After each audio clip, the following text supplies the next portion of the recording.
સુરત નગર પ્રાથમિક શિક્ષણ સમિતિની સામાન્ય સભામાં હોબાળો. શિક્ષકોને બીએલઓની કામગીરી સોંપતા હોબાળો. વિપક્ષ દ્વારા હોબાળો કરવામાં આવ્યો. શિક્ષકોને બીએલઓની કામગીરી સોંપવામાં આવતા વિદ્યાર્થીઓનું શિક્ષણ બગડે છે.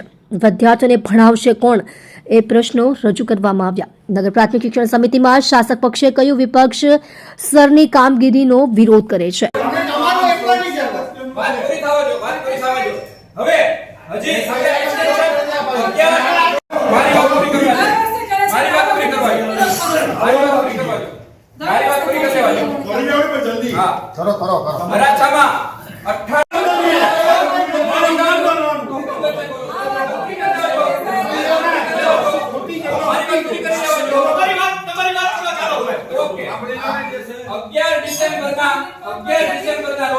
હજી આ સરને લંબાવાય છે.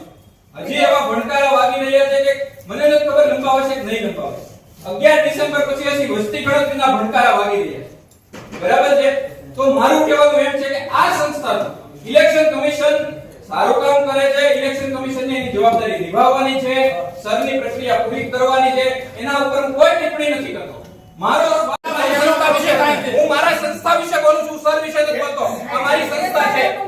એની કામગીરી મારી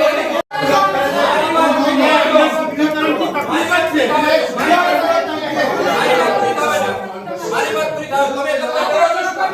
423 વિદ્યાર્થીઓ, 8 પરમેનન્ટ ટીચર્સ છે, 8 ની ડ્યુટી બીએલઓ માં લગાડેલી છે. 180 નંબરની શાળા, 15 શિક્ષકો કામ કરે છે, 13 શિક્ષકોની ડ્યુટી બીએલઓ માં લગાડે છે. 582 337 નંબરની મોડેલ શાળા છે, 550 બાળકો ભણે છે. કોરોના વખતે એટલે કે 2019-20 માં પહેલા, બીજા, ત્રીજા સુધીમાં હતું. અને એ બાળકના જીવનકાળમાં પ્રાથમિક શિક્ષણમાં આજનું વર્ષ અને કોરોનાનું વર્ષ જો બંને ભેગા આવ્યા ને તો એનું પ્રાથમિક શિક્ષણને ખૂબ મોટું નુકસાન છે. કોરોનાનો લર્નિંગ લોસ હતો, એ લોસ સરકાર સમજતી છે. એટલા માટે